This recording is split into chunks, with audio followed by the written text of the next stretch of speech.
Party కుటుంబ సభ్యులందరికీ అది కొంచెం పై నా హృదయపూర్వకమైన నమస్కారాలు. ఈరోజు స్టేషన్ గన్పూర్ నియోజకవర్గ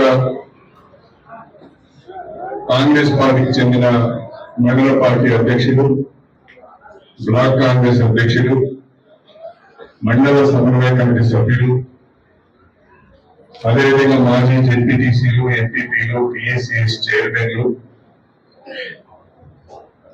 ముఖ్యంతోని ఈ సమావేశాన్ని ఏర్పాటు చేయడం జరిగింది. ఇంత తొందరగా ఈ సమావేశం ఏర్పాటు చేయడానికి కూడా ప్రధానమైన కారణం, ఈ నెల 19వ తారీఖున మన రాష్ట్ర ముఖ్యమంత్రి గౌరవనీయులు శ్రీ రేవంత్ రెడ్డి గారు వరంగల్ జిల్లా పర్యటనకు వస్తున్న సందర్భంగా హన్మకొండలోని ఆర్ట్స్ అండ్ సైన్స్ కళాశాల ఆవరణలో ఒక మహిళా సదస్సును, బహిరంగ సభను ఏర్పాటు చేస్తున్న సందర్భంగా 1,00,000 మందితో సంవత్సరం పూర్తిగా వస్తున్న ప్రభుత్వం యొక్క విజయోత్సవ సభను నిర్వహించుకోవాలనే ఆలోచనతో కార్యక్రమాన్ని ఏర్పాటు చేయడం జరిగింది. ఆ బహిరంగ సభకు, ఆ మహిళా సదస్సుకు, ఆ విజయోత్సవ సభకు మన స్టేషన్ గన్పూర్ నియోజకవర్గం నుంచి కనీసం 10,000 మందిని సమీకరించాలని, ఆ విజయోత్సవ సభలో మనందరం కూడా పాల్గొనాలనే ఉద్దేశంతో ఈ అత్యవసర సమావేశాన్ని మీ అందరితో చర్చించి సమీకరణపై ఏర్పాటు చేసుకోవాలనే ఆలోచనతోనే మీ అందరినీ అత్యవసరంగా పిలిపించడం జరిగింది. డిసెంబర్ 7, 2024 రాష్ట్రంలో కాంగ్రెస్ ప్రభుత్వం ఏర్పడి 1 సంవత్సరం కావస్తున్నది. ఈ సంవత్సర కాలంలో అనేక ఆర్థిక ఇబ్బందులను ఎదుర్కొంటూ 7 లక్షల కోట్ల రూపాయల అప్పుకు సంబంధించిన మిత్తి గడుతూ, వాయిదాలను చెల్లిస్తూ, అదేవిధంగా సంక్షేమ పథకాలను కొనసాగిస్తూనే రైతులకు ఇచ్చిన మాట ప్రకారము ఇప్పటికే 23 లక్షల మంది రైతులకు 18,000 కోట్ల రూపాయల పంట రుణాలను మాఫీ చేసి, ఆర్టీసీలో మహిళలకు ఉచిత బస్సు సౌకర్యం కల్పించి, 500 రూపాయలకు గ్యాస్ సిలిండర్ ఇచ్చి ఏర్పాటు చేయించి, 200 యూనిట్ల వరకు గృహవస్త్రాలకు ఉచిత విద్యుత్తును అందించే కార్యక్రమాన్ని తీసుకొని వ్యవసాయానికి ఉచిత విద్యుత్ అందిస్తూ కార్యక్రమాలను ముందుకు తీసుకుపోతున్న ఈ ప్రభుత్వం పైన రాజకీయ అక్కసుతో అధికారాన్ని కోల్పోయినమనే పద్ధతిలో కాంగ్రెస్ ప్రభుత్వం పైన, కాంగ్రెస్ పార్టీ పైన, మన ప్రియతమ ముఖ్యమంత్రి రేవంత్ రెడ్డి గారి పైన మితిమీరి విమర్శలు చేస్తున్నారు. సభ్యత లేకుండా, సంస్కారం లేకుండా, సాక్ష్యాలు లేకుండా ప్రభుత్వాన్ని విమర్శించడమే ధ్యేయంగా పెట్టుకొని బీఆర్ఎస్ పార్టీ, బీజేపీ పార్టీ పనిచేస్తున్నారు. దీన్ని తీవ్రంగా తిప్పికొట్టవలసిన బాధ్యత మనందరిపైన ఉన్నది. కాంగ్రెస్ పార్టీ కుటుంబ సభ్యులుగా మనమందరం కూడా బీఆర్ఎస్ పార్టీ, బీజేపీ పార్టీ చేస్తున్న దుష్ప్రచారాన్ని తీవ్రంగా తిప్పికొట్టవలసిన అవసరం ఉన్నది. 10 సంవత్సరాలు అధికారంలో ఉన్న బీఆర్ఎస్ పార్టీ రాష్ట్రంలో వ్యవస్థలన్నింటినీ ఏ రకంగా నాశనం చేసిందో, అధికారం అంతా ఒక కుటుంబం చేతిలో పెట్టుకొని ఏ రకంగా నిరంకుశ పాలన కొనసాగించిందో, తెలంగాణ వనరులన్నింటినీ ఏ రకంగా దోచుకున్నారో మనందరికీ కూడా తెలుసు. ఇవాళ కల్వకుంట్ల కుటుంబం ప్రతి ఒక్కరు ఏదో ఒక అవినీతి ఆరోపణలు ఎదుర్కొంటున్నారు, కేసులు ఎదుర్కొంటున్నారు. జైళ్ళ పాలవుతున్నారు. పైపెచ్చు వాళ్ళే ప్రభుత్వం పైన ఈ సంవత్సరం రీతిలో మాట్లాడుతున్నారు. కేంద్రంలో భారతీయ జనతా పార్టీ ఉన్నది. కేసీఆర్ కుమార్తె కవిత పైన లిక్కర్ కుంభకోణానికి సంబంధించిన కేసు బుక్ అయింది. ఆమె జైలు పోయి వచ్చింది. భారతీయ జనతా పార్టీ పగబట్టి మా మీద కేసు పెట్టింది. భారతీయ జనతా పార్టీ యొక్క అంతు చూస్తామని ఒక్క మాట కూడా బీఆర్ఎస్ పార్టీ అనడం లేదు. భయపడుతున్నది. కేంద్రంలో ఉన్న బీజేపీని చూసి ఉచ్చబోసుకుంటున్నారు. నిజంగా మీరు తప్పు చేయని వారైతే కవిత గారికి లిక్కర్ స్కామ్ లో పాత్ర లేకుంటే అన్ని రోజులు జైల్లో ఎదుర్కొన్నారు. ఈ రోజు వరకు పేరు మీదనే ఉన్నారు తప్ప కోర్టు యొక్క తీర్పు మాత్రం రాలేదు. మరి నిజంగా మీకు అన్యాయం జరిగి ఉంటే, బీజేపీ మీ మీద తప్పుడు కేసు పెట్టి ఉంటే, మరి కేసీఆర్ ఎందుకు మౌనంగా ఉంటున్నాడు, కేటీఆర్ ఎందుకు మౌనంగా ఉంటున్నాడు, కేంద్ర ప్రభుత్వం పైన మోదీ పైన ఎందుకు దాడి చేయడం లేదు, ఎందుకు విమర్శ చేయడం లేదో ప్రజలు అర్థం చేసుకోవాలని నేను కోరుతున్నాను. తప్పు చేసిళ్ళు కాబట్టి మౌనంగా ఉంటున్నారు. సాక్ష్యాలు ఉన్నాయి కాబట్టి మౌనంగా ఉంటున్నారు. కోర్టుల చుట్టూ జైళ్ళ చుట్టూ తిరుగుతున్నారు కాబట్టి మౌనంగా ఉంటున్నారు. ప్రజల నుంచి సానుభూతి పొందాలనే ప్రయత్నం చేస్తున్నారు. అది ఎట్లా సాధ్యమైంది మనం ఆలోచించాలి. కేటీఆర్ గారు తెల్లారి లేస్తే ఒక మాట అంటున్నారు. ఈ మధ్య నేను జైలుకు వెళ్ళడానికి ఏదో సిద్ధం అంటున్నాను. మరి కడియం శ్రీని జైలు పంపిస్తలేరు, కడియం శ్రీని పోలీస్ స్టేషన్ ఎందుకు పిలుస్తలేరు, కడియం శ్రీని పలానా అవినీతి చేస్తే నువ్వు జైలు పెడతామని ఎందుకు అంటలేరు. మరి గుమ్మడికాయ దొంగ అంటే భుజాలు తీసుకున్నట్టు నేను జైలు పెట్టిన పోవడానికి సిద్ధం అంటున్నాడు. అసలు ఇది జైల్లో పెడతారని కర్మాలు వస్తుంది. అంటే ఎక్కడో తప్పు చేశావు. అధికారంలో ఉన్నప్పుడు అధికారాన్ని అడ్డం పెట్టుకొని దోచుకున్నావు కాబట్టి, తప్పుడు పనులు చేశావు కాబట్టి, ఆ తప్పు పనులని ఇవాళ కాంగ్రెస్ ప్రభుత్వం వెలికి తీసుకున్నది, విచారణ చేసుకున్నది. తప్పకుండా జైలు పోవాల్సిన పరిస్థితి వస్తుందని తెలిసి నేను జైలు పోవడానికి సిద్ధమే అని చెప్పడం అంటే ప్రజల సానుభూతిని పొందటారు. అయ్యో కేటీఆర్ చెప్పింది కదా ముందుగానే జైలు పోతారని, అన్నట్టు జైలు పెట్టి అని ప్రజలు అనుకోవటారు. ఈ డ్రామాలు ఆపండి, ఈ డ్రామాలు ఆపండి, ఈ డ్రామాలు కట్టిపెట్టండి. నిజంగా మీరు నిజాయితీ పరులే అయితే ఎందుకు జైల్లో పెడతారు, ఎందుకు మీ మీద కేసులు వస్తాయి? అవన్నీ కూడా విచారణ దశలో ఉన్నాయి. కేటీఆర్ ఆ రకంగా అవస్థపడుతున్నాడు. ఇక కేసీఆర్ మీద, హరీష్ రావు మీద త్వరలోనే కాళేశ్వరం అవసరం పైన వేసిన కమిషన్ లో హాజరు కావాలని నోటీసులు ఇచ్చింది. వాళ్ళు కూడా కాళేశ్వరం కమిషన్ ముందుకు హాజరై కాళేశ్వరం ప్రాజెక్ట్ లో నాణ్యత లోపాలు ఏ రకంగా జరిగినాయి, అవకతవకలు ఏ రకంగా జరిగినాయి, ఎవరు నిర్ణయాలు తీసుకున్నారని కూడా బయటకు వస్తారు. దాంట్లో కూటమి వచ్చింది, వాళ్ళు భయపడుతున్నారు. అంటే కుటుంబం మొత్తం 10 ఏళ్ల కాలంలో విచ్చలవిడిగా అవినీతికి పాల్పడి, అధికార దుర్వినియోగానికి పాల్పడి, చేసిన తప్పులు ఒక్కొక్కటే బయటికి వస్తుంటే, ప్రజల దృష్టికి వస్తుంటే, విచారణలో అవన్నీ కూడా వీళ్ళు తప్పు చేసినట్టు తెలుస్తూ ఉంటే, తేలుతూ ఉంటే, వాటి నుంచి ప్రజల దృష్టిని మరల్చడానికి కాంగ్రెస్ ప్రభుత్వం పైన విపరీతమైన దాడి చేస్తున్నారు. సోషల్ మీడియాలో దాడి చేస్తున్నారు, పత్రికలలో దాడి చేస్తున్నారు, ఛానల్స్ లో దాడి చేస్తున్నారు.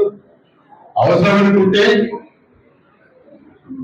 ఛానల్స్ లో టైం స్లాట్స్ కొంటున్నారు, పత్రికలలో పేజీలు కొంటున్నారు, కొని మొదటి పేజీలో వార్త వచ్చే విధంగా చూసుకుంటున్నారు.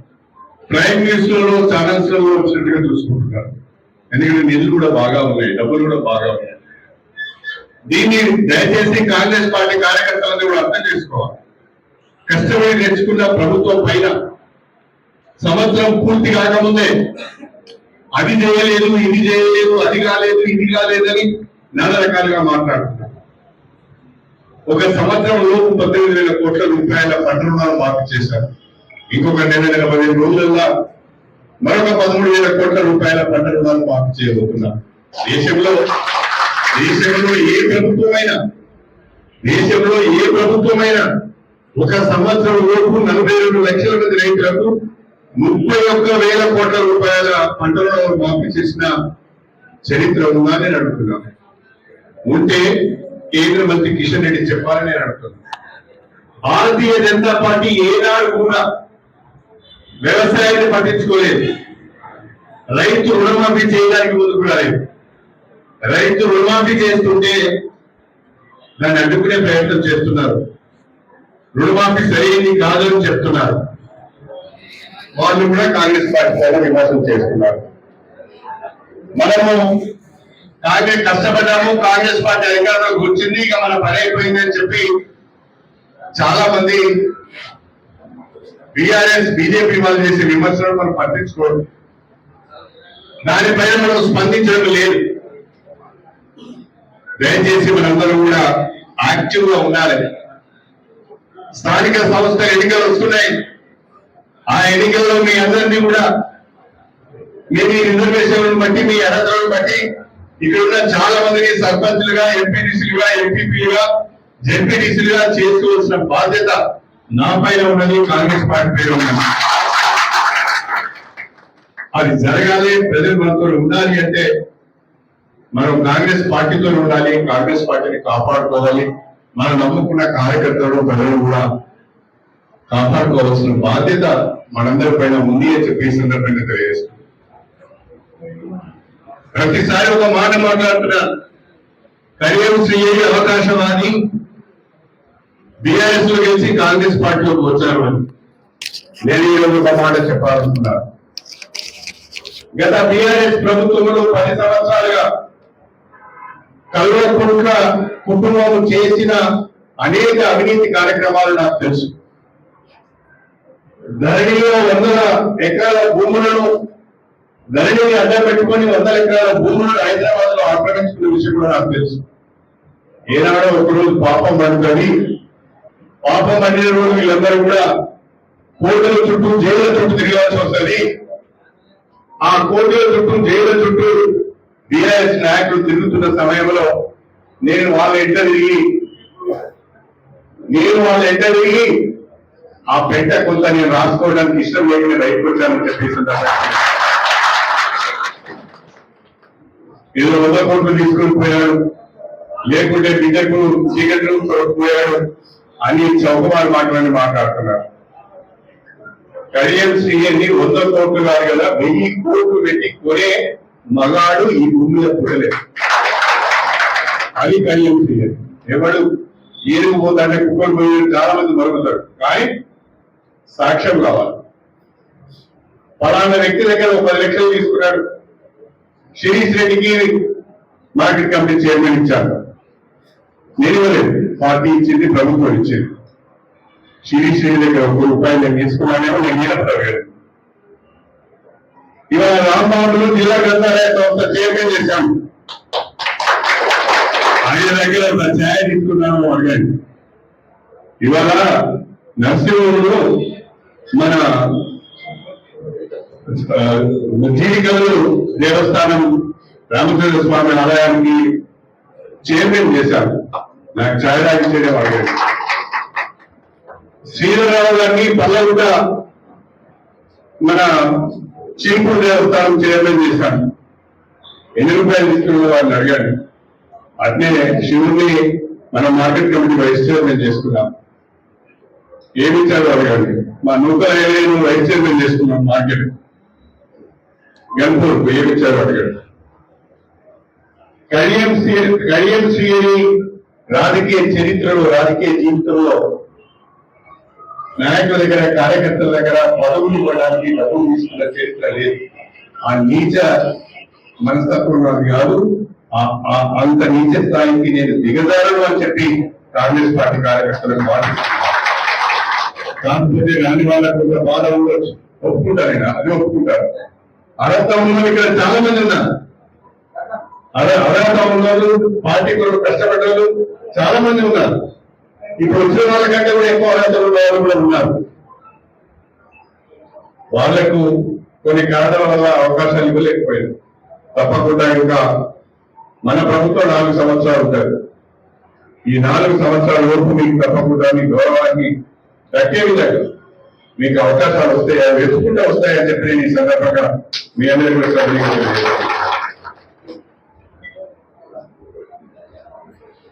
మన నియోజకవర్గంలో కడియం శ్రీ ఎమ్మెల్యే ఉన్నాడని రోజు అవినీతికి ఆస్కారం లేదు, అక్రమాలకు ఆస్కారం లేదు.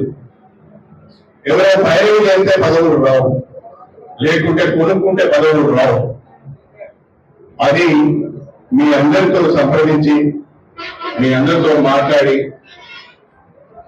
అవకాశాలను బట్టి మీకు పరిస్థితులను బట్టి మీకు తప్పకుండా అవకాశాలు వస్తాయని చెప్పి ఈ సందర్భంగా మీ అందరికీ సవినీయంగా తెలియజేసుకుంటాను.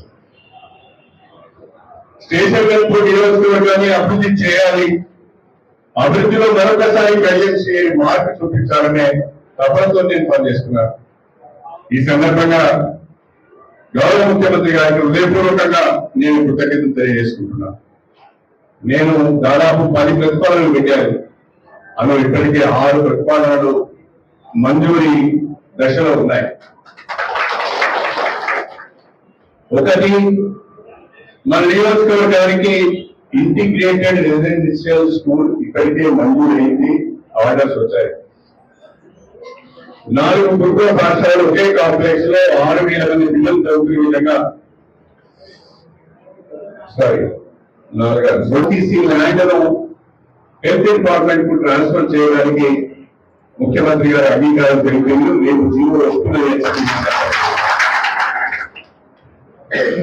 మూడవది, గణపురం నియోజకవర్గ కేంద్రం రెవెన్యూ డివిజనల్ హెడ్ క్వార్టర్ కాబట్టి ఈ రెవెన్యూ డివిజనల్ హెడ్ క్వార్టర్ లో కార్యాలయాలు సరిగా లేవు, ఆర్డీఓ ఆఫీస్ లేదు, ఎంఆర్ఓ ఆఫీస్ లేదు, ఎంపీడీఓ ఆఫీస్ స్కూల్ ఉన్నది. కేంద్రంలో ఈ నియోజకవర్గ కేంద్రంలో ఈ రెవెన్యూ డివిజన్ కేంద్రంలో 22 కార్యాలయాలు ఒకే సముదాయంలో ఉండే విధంగా ఇవాళ 26 కోట్ల రూపాయలతో ఇంటిగ్రేటెడ్ ఆఫీస్ కాంప్లెక్స్ మంజూరు అయ్యింది. త్వరలో దానికి టెండర్లు పెంచుతున్నారు.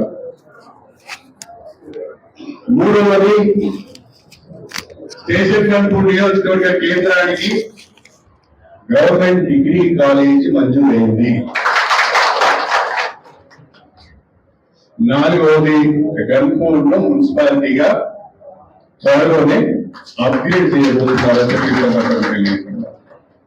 ఇది కాకుండా నీటిపారుదలకు సంబంధించి మన గణపురం నుంచి నవాబ్పేట పోయే కాలువ నవాబ్పేట వరకు మొత్తం కూడుకుపోయి ఉన్నది. నవాబ్పేట నీరు పోవడం లేదు. దాని లైనింగ్ వర్క్స్ కూడా 150 కోట్ల రూపాయలు రేపు మాకు జీవో వస్తుందని మంజూరైన అని చెప్పి సందర్భంగా తెలియజేస్తుంది. నస్కేల్ నుండి పాలకుర్తికి పోయే ప్రధానమైన కాలువ, జపనేడు చెరువు నుంచి వెళ్లే ప్రధానమైన కాలువ కూడా అది కాంట్రాక్టర్లు వదిలిపెట్టి వెళ్ళిపోతే మళ్ళీ మంత్రి ఉత్తమ్ కుమార్ దగ్గర సమీక్ష పెట్టించి దాన్ని ఇన్వెస్ట్మెంట్ చేయించి శాంక్షన్స్ రాబోతున్నాయి. ఆ పనులు కూడా త్వరలో ప్రారంభం కాబోతున్నాయి. మల్లన్న గండి నుంచి ఎత్తిపోతల పథకం 104 కోట్ల రూపాయలతో మంజూరు అయింది.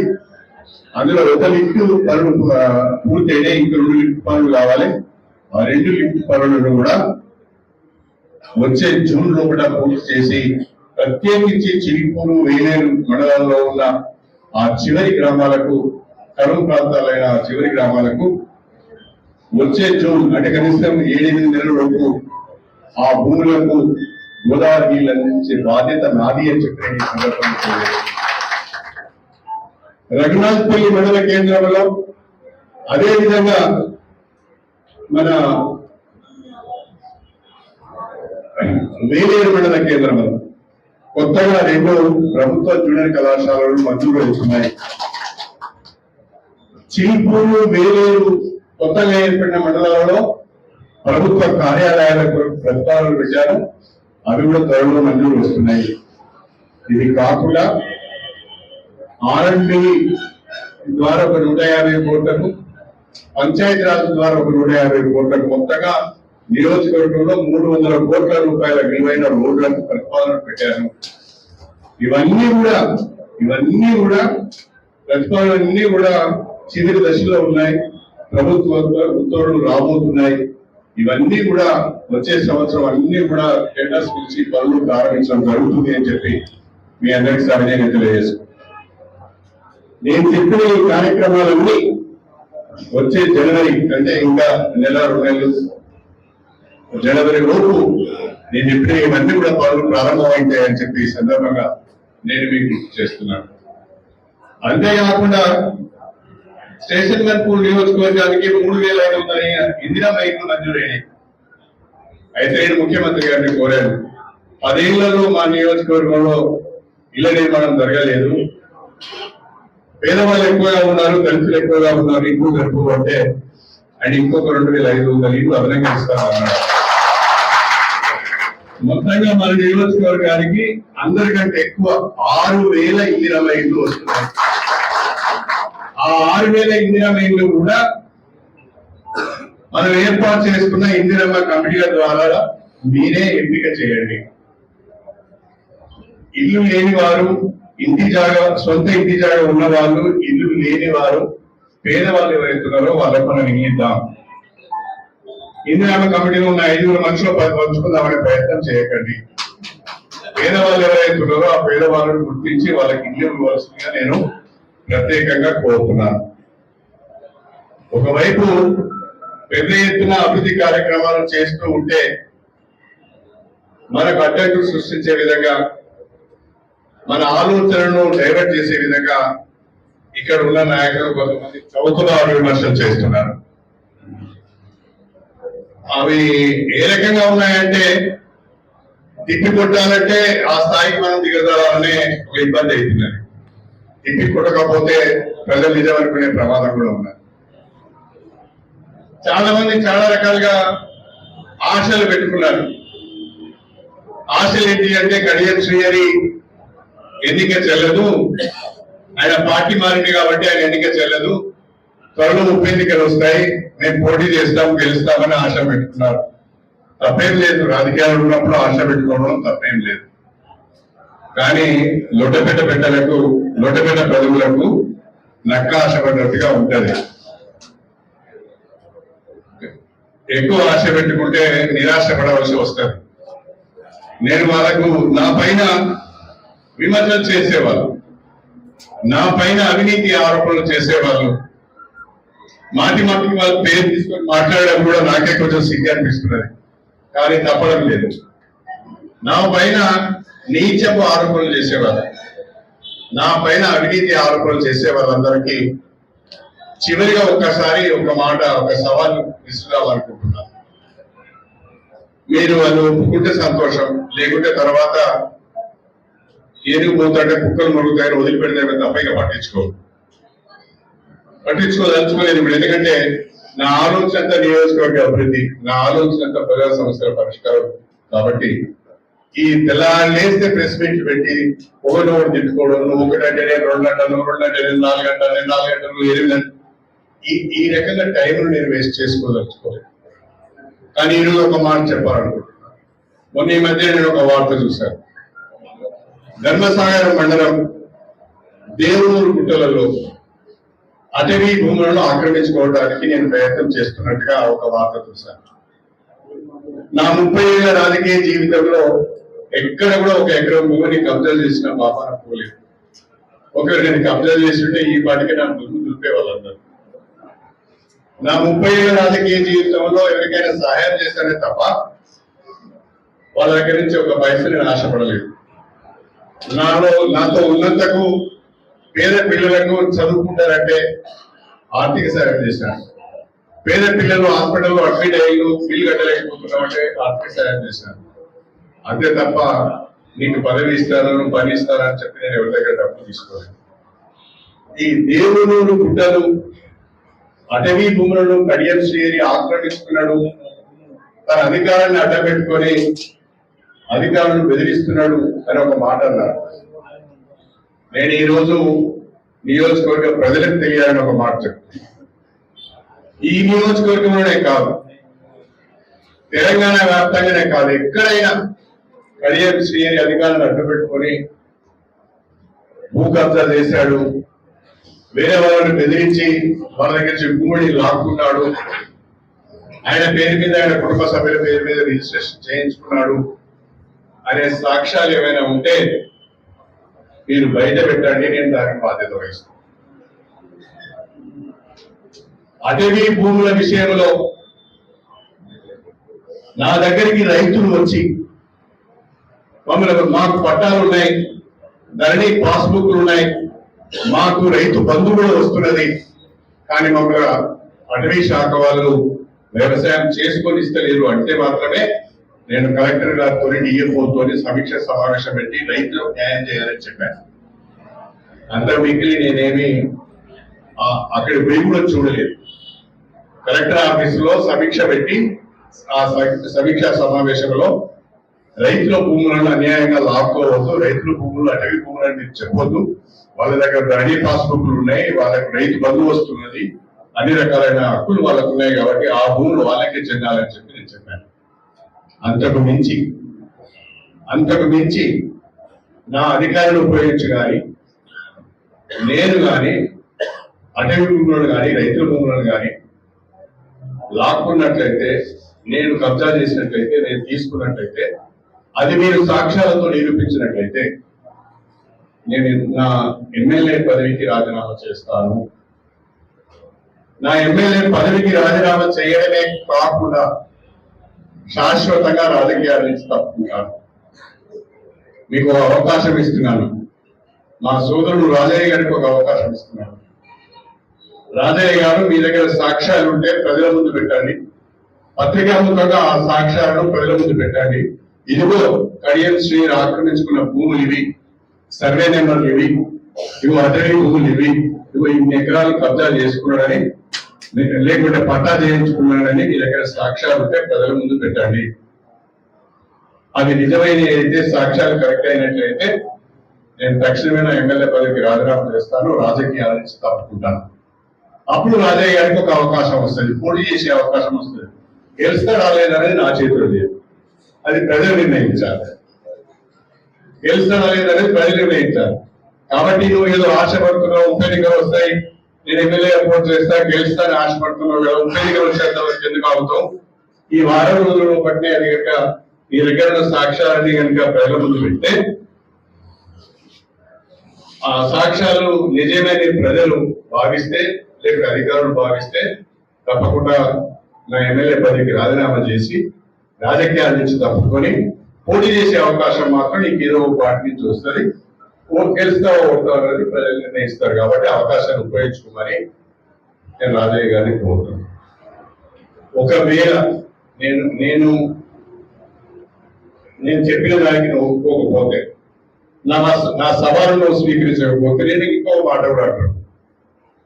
మీరు ఎమ్మెల్యేగా ఉన్నప్పుడు దళిత బంధు ఏ రకంగా మీరు అమ్ముకున్నారో, ఏ రకంగా కమిషన్లు తీసుకున్నారో నియోజకవర్గ ప్రజలందరికీ కూడా తెలుసు. మీ చేతిలో మోసపోయిన, మీ చేతిలో దగాపడ్డ, మీ చేతిలో దళిత బంధు వస్తుందని మీకు 1,00,000 నుంచి 2,00,000 రూపాయలకు మీకు ఇచ్చిన ఇప్పటి వరకు వస్తువు కాక మీ చుట్టూ తిరుగుతున్నా ఒక 100 మందిని తీసుకొచ్చి నేను ప్రజల ముందుగా పత్రికాముఖంగా ప్రవేశపెడతాను. ప్రజల ముందట పత్రికాముఖంగా 100 మందిని ప్రవేశపెట్టి ఏ రకంగా నువ్వు వారిని మోసం చేశావో, నియోజకవర్గ దళిత బిడ్డలను, పేద బిడ్డలను ఏ రకంగా ఆర్థికంగా నువ్వు దెబ్బతీసావో ఆ 100 మందితో నేను ఇక్కడ పత్రికా సమావేశం పెట్టి ప్రజలకు వివరించి చెప్తాను.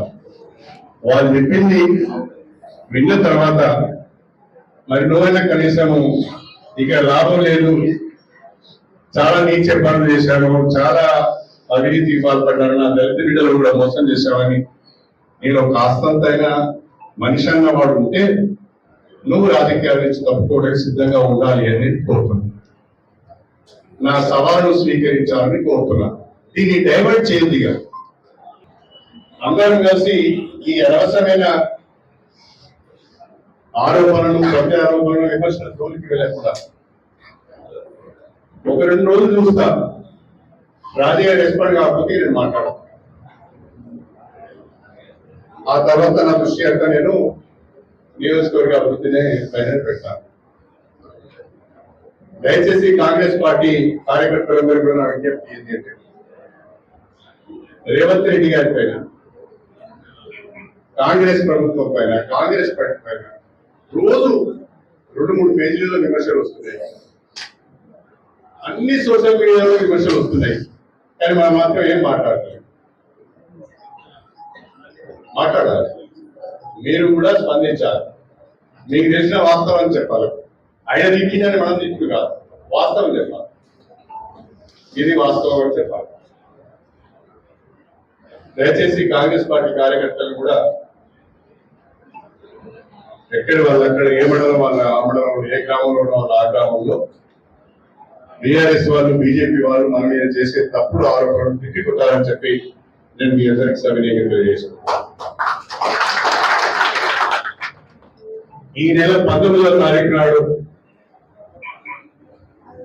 Hanamkonda arts and science college grounds లో జరిగే మహిళా సదస్సు, బహిరంగ సభకు మన నియోజకవర్గం నుంచి 10,000 మందిని కాంగ్రెస్ పార్టీ కార్యకర్తలు, రైతులను సమీకరిస్తారని మీ అందరి మీద మన అబద్ధంతో మాట ఇచ్చాను. 7 మండలాల నుంచి మనం 10,000 మందిని సమీకరించుకోవాలి. రేపు ఒకటే రోజు కాదు. ఇవాళ అన్ని గ్రామాల నుంచి ఎంతమందిని కదిలించగలుగుతామో, అక్కడ ఉన్న వాహనాలు ఏంటి, అక్కడ ఉన్న నాయకత్వం ఎట్లా ఉంది, ఆ గ్రామంలో ఉన్న పార్టీ బలం ఎట్లా ఉంది, వీటన్నింటినీ దృష్టిలో పెట్టుకొని ఎంతమందిని మీరు కదిలించగలుగుతారో మండల నాయకత్వం ఒక నిర్ణయానికి రావాలని చెప్పినప్పుడు ఎట్టి పరిస్థితుల్లో మన నియోజకవర్గానికి పెద్దపీట వేస్తున్నా మన ముఖ్యమంత్రి గారిని మనం గౌరవించుకునే విధంగా, అభినందించుకునే విధంగా పెద్ద ఎత్తున మనము ఆ బహిరంగ సభకు తరలి వెళ్ళాలని చెప్పి కూడా మీ అందరినీ నేను కోరుతున్నాను. మళ్ళీ చెప్తున్నా, పాత కొత్త తగాదలొద్దు. ప్రస్తుతం అందరం కూడా కాంగ్రెస్ పార్టీలో కుటుంబ సభ్యులమే.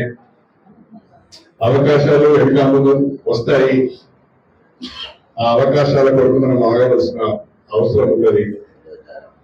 దయచేసి అందరూ కూడా పెద్ద మనసుతో సహకరించాలని చెప్పి, ఎక్కడన్నా మీకు ఏదైనా అవమానం జరిగినా, లేకుంటే మీకు రావాల్సిన గౌరవం కానీ గుర్తింపు దక్కకపోయినా దయచేసి నా దృష్టికి తీసుకురండి. దాన్ని నేను సరి చేసుకునే ప్రయత్నం కూడా చేస్తానని చెప్పి మీ అందరూ కూడా సవినయంగా తెలియజేసుకుంటాం.